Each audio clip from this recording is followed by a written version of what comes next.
reste dans la culture de la terre et des vignes. C'est la saison des vendanges et on fait les vendanges aussi à Saint-Quentin. Cela fait 19 ans que les amis du Passé d'Élancourt ne rateraient pour rien au monde ce rendez-vous. Jean Flotta et André Roche, bonjour.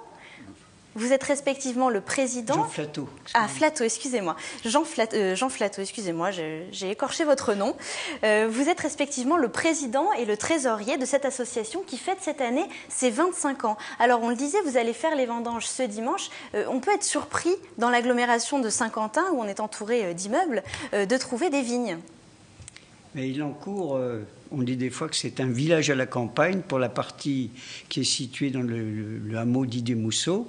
Et là, sur un territoire où il y avait une ferme, la ferme des Mousseaux, eh bien, nous avons eu l'idée de recréer un événement à la fois festif, pédagogique et ludique, à savoir replanter une vigne, parce qu'il y en avait, le plus gros vignoble était l'Île-de-France il y a 100 ans, à Élancourt, avec bien entendu un partenariat avec la communauté d'agglomération, qui avait mis à disposition le terrain, mais qui a été repris par la commune.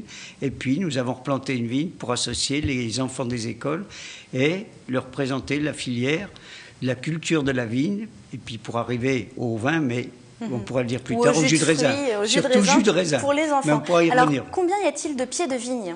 Alors, à Élancourt, on a démarré 10 pieds. Ensuite, on en a ajouté 30. Puis ensuite, les gamins d'une classe de Madame Lucas ont participé financièrement. Chacun a payé un pied de vigne et qu'ils ont planté, mais il y a bien longtemps de cela, il y a une vingtaine d'années. Et là, actuellement, ils sont revenus pour regarder. Ils sont revenus, puis ils sont venus pour la plantation et puis pour vendanger 3 ans plus tard également. Et puis là, 160 pieds de vigne maintenant, depuis, on va dire, une quinzaine d'années. Raisin rouge et raisin blanc. Alors, bonne question. Nous avons mis du raisin blanc, un cépage blanc. Alors, cépage noble chardonnay, puis cépage, pour être sûr d'avoir du raisin, un hybride blanc. Or, avec les aléas climatiques, cette année, pour ceux qui ont des jardins, ils savent qu'ils ont des problèmes avec les pieds de tomates, avec les courgettes. Je pourrais continuer avec 2 maladies, l'oïdium et le mildiou. Donc chardonnay malade, mais il reste aussi le raisin rouge, vous aviez posé la question, qui est un hybride 54-55, où là, comme on avançait les vendanges, il va y avoir quand même beaucoup de raisins rouges à vendanger, et également quelques grappes qui sont pas trop mûris, mais les gamins ont vu ce qu'il fallait vendanger, et aussi certains qui ont été atteints par l'oïdium et le mildiou. Mais les gamins sont venus visiter avant de vendanger le dimanche. Ils sont venus mardi dernier, et encore ce matin, il y a une classe. Et donc ce dimanche, ils vont vendanger pour la 19e fête des vendanges. Les enfants, on le disait, sont aux premières loges, puisqu'ils participent au ramassage et au foulage du raisin avec les pieds. C'est important de faire participer toutes les générations, André Roche ? Oui, bien sûr. Et c'est surtout important de faire participer les écoles d'Élancourt, puisque nous avons 12 classes primaires, je crois, et 6 classes maternelles, 6 écoles, pardon. Donc c'est très important que les enfants, au moins les enfants, apprennent et savent maintenant ce qu'est la vigne, puisqu'ils l'ont plantée, ils ont cueilli le raisin, ils ont vendangé, et après ils ont vu le jus de raisin sortir du pressoir. Oui, c'est non seulement un travail pédagogique, mais c'est aussi ludique, et puis vous le disiez, festif, puisque c'est la fête. Festif en plus. Et il va y avoir aussi un char qui a été décoré, c'est bien ça? Alors, en fait, depuis des années, la commune nous met à disposition un camion que nous décorons le samedi après-midi sous forme de char, et sur lequel vont monter les enfants après avoir vendanger, goûter le jus de raisin, mais avoir eu un goûter offert par les amis du Passé d'Élancourt. Et donc, ils descendent au village, sur le camion. Ils sont très heureux et on rejoint les personnes qui ont participé aux vendanges à la cave La Musarde, où là, il y a les VIP qui sont invités pour l'apéritif, et puis un repas dansant, animé. Mais alors, qu'on comprenne bien, le vin, le raisin qui va être ramassé ce dimanche n'est pas celui qu'on boira le jour même à La Musarde. C'est la récolte de l'année dernière. Tout à fait, et même voire de l'année d'avant, parce que déjà l'année dernière, nous avions un problème avec le blanc. Nous en avons très peu, alors qu'il y a 2 ans, voire 3 ans, on avait 60 litres de jus de raisin qui donnait du vin blanc et environ 120 litres de vin rosé, parce qu'avec le raisin noir, si on ne fait pas macérer, enfin il y a toute une Mais alors, élaboration. on a l'impression que c'est difficile d'entretenir une vigne comme ça toute l'année, malgré l'aide des élèves. Oui, c'est difficile, puisque effectivement il y a plusieurs maladies qui apparaissent et on veut, disons, sulfater le moins possible, mais on est obligé de le faire parce que sinon on n'aurait rien du tout. Et effectivement, ce qui fait qu'on a, par exemple, cette année, bien moins de raisins et donc bien moins de jus. Voilà. Et les enfants ne sont pas trop déçus alors? Écoutez, on va savoir ça dimanche. Ils auront au moins chacun un verre ou... Ils auront quand même du raisin à ramasser parce qu'il y en a quand même beaucoup.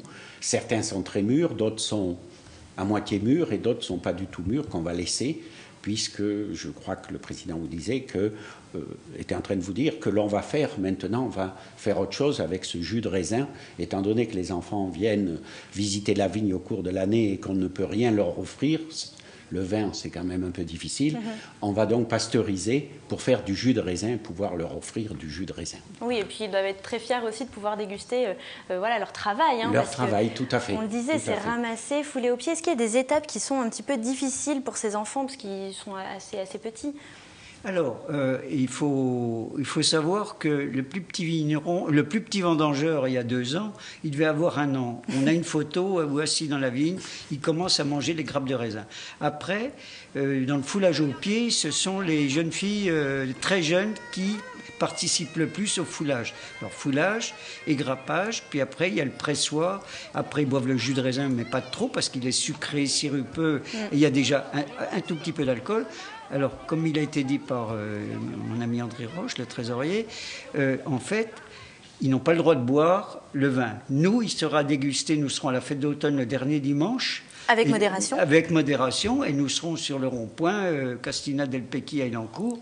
Et comme chaque année, l'année dernière, on a eu 120 personnes qui ont dégusté, qui ont donné des appréciations. Mais il faut savoir que le but premier, c'est faire vendanger les gamins, c'est pas faire du vin. D'ailleurs, on n'a pas le droit de le vendre, mais on peut donner et faire déguster. Oui, c'est une association. Oui, et comme vous avez dit, pédagogique, là, alors l'étape supplémentaire, c'est pasteuriser le jus de raisin, mais 2 des amis qui font partie de l'association, qui font un travail formidable parce que c'est bénévole, et il y a de bonnes idées, à savoir un document pédagogique sur le cycle de la vigne qu'on remet à la maîtresse et aux gamins. Alors, on va parler de votre association à présent, qui fête ses 25 ans cette année. Et à cette occasion, vous éditez donc ce livre, je ne sais pas si on le voit bien à la caméra, qui coûte 10 €, qui est déjà sorti, qu'on peut se procurer auprès de l'association. Alors, expliquez-nous ce qu'on y trouve. On y trouve tout l'historique de l'association et aussi donc les vendanges, la balade que l'on fait chaque année, la fête de la Saint-Vincent qu'on commémore tous les ans. Il y a beaucoup de photos, d'affiches. Il y a beaucoup de photos, effectivement. Et aussi tous les livres que l'on a fait, nous avons fait 3 livres. Elancourt et son école, qui a été édité en 1980. Je vais vous en prendre un pour le montrer. En 2001. En 2001. Ensuite, on a fait La Vigne à Elancourt en 2003.